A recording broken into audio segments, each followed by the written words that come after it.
Peut-être, dira-t-on de moi, c'était un simple homme de lettres, qui n'avait chez lui ni l'électricité, ni le téléphone.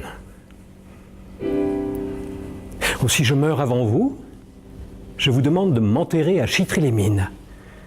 Et sur ma tombe, vous mettrez un petit buste avec les titres de mes ouvrages. Simplement, rien que ça. En fait, c'est un livre de chevet qui m'accompagne depuis très longtemps et que je lisais, comme je le recommande à la fin du spectacle, aux gens d'ouvrir par hasard et de lire une journée, puisque c'est vraiment un journal et qui suit la vie de Jules Renard pendant 22 ans. En fait, le spectacle commence, il dit qu'il a 46 ans, il parle de son enterrement, donc il sait qu'il lui reste plus beaucoup de jours à vivre.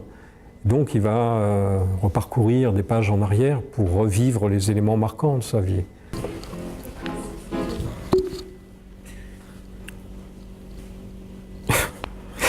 Non, j'ai trop bu de chartreuse. J'ai trop parlé de moi. Oui, trop parlé de ma génération et trop caché l'âge que j'ai. La vieillesse arrive brusquement, comme la neige. Un matin, au réveil, on s'aperçoit que tout est blanc. 46 ans. Et je me sens vieux. Triste comme un vieux.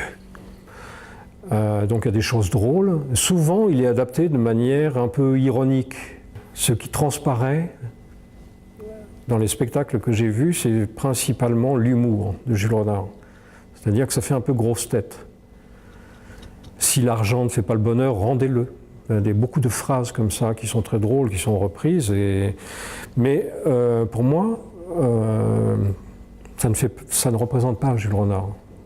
C'est vrai que c'est un ironiste, mais un ironiste qui aime la nature, qui dévoile beaucoup de choses dans son journal, sur son œuvre, sur sa manière d'écrire, et ça c'est très important.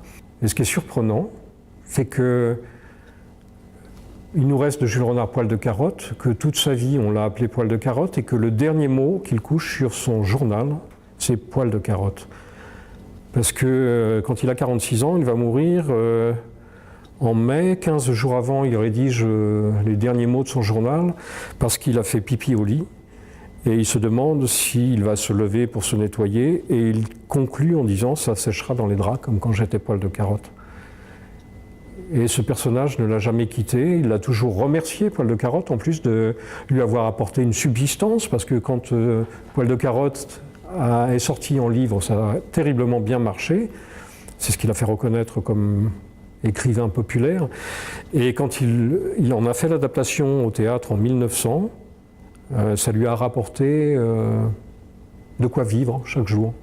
Et il était très reconnaissant à son petit bonhomme de lui apporter le salaire d'un ouvrier. J'adore mon cabinet de travail.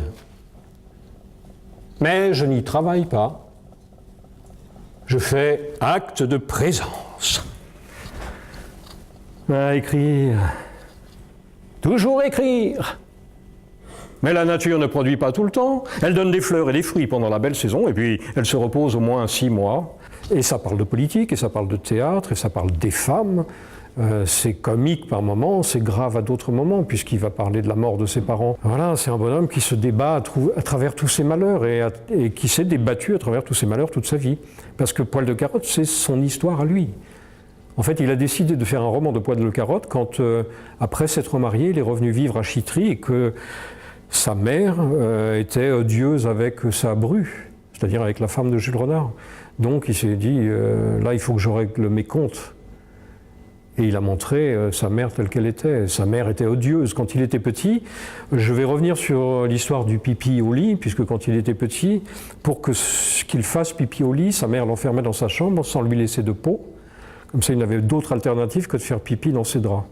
Et le matin, quand elle ouvrait la porte et qu'elle récupérait les draps tachés, bien évidemment, elle criait. Et pour lui faire bien sentir le goût de l'urine, elle lui essorait les draps dans son café au lait. Donc voilà, je ne souhaite pas à grand monde d'avoir une maman pareille. Si les littératures ont des couleurs, j'imagine que la mienne est rousse. On n'écrit pas ce qu'on veut, on n'écrit que soi-même. Faites donc du théâtre, monsieur Renard. Si vous ne devenez pas un grand auteur dramatique, ça vous formera toujours le caractère. Oh, les acteurs! Les acteurs! Ces gens qui s'amusent à apprendre mes textes par cœur, et puis qui s'imaginent qu'ils vont amuser les autres en les leur récitant, et qu'ils vont exprimer tout ce que j'ai essayé de mettre là-dedans. Ils sont bien gentils, mais tout de même, ils ont un joli toupet.